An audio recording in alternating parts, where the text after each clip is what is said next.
Good evening, this is the Financial Week. I'm Milton Walker. Bank of Jamaica Governor Brian Winter today rubbished claims that the central bank is deliberately tampering with the foreign exchange market to push up the inflation rate. Mr. Winter was speaking on RJR's Hotline program today. Andrew Laidley has the details. The Jamaican dollar devaluing and speculation swirling that the Bank of Jamaica has something to do with it. But Bank of Jamaica Governor Brian Winter on Friday refuted those claims. And I need to be quite clear. I need to, and I would use this opportunity to refute directly, categorically, dare I say emphatically, that Bank of Jamaica is at all using the foreign exchange market or trying to manipulate it in order to achieve an exchange rate that will do anything at all, and worse, in order to try to achieve a higher inflation.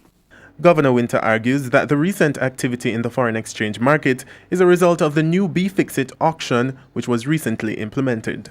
We have to understand this Be-Fix-It auction process in quite a different way. It gives us results that people don't like. We are not for a depreciation of the currency, but more important to get across is that Bank of Jamaica has changed a year ago the approach to the exchange rate market.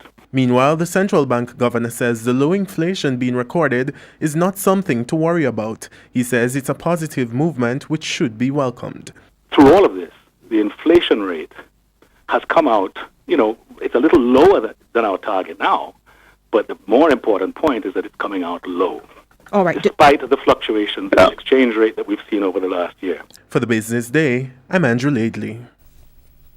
In the meantime, the US dollar is selling for $135.46. The Canadian dollar is costing $105.24. Sterling is going for $174.97, while the euro sells for $159.53. And the JC index gained 892 points today, while the junior market index gained 19 points. Stocks posting gains today include Berita Investments, Caribbean Cement, Dermont Trading, Elite Diagnostic, Grace Kennedy, Honeybun, Jamaica Producers, and Kingston Wharves. On the losing side were 138 Student Living, Access Financial Services, Caribbean Cream, Fosrich, Jamaica Broilers, Main Event Entertainment, Sagicor Group, and Victoria Mutual Investments. That's the Financial Week. I'm Milton Walker. Good evening.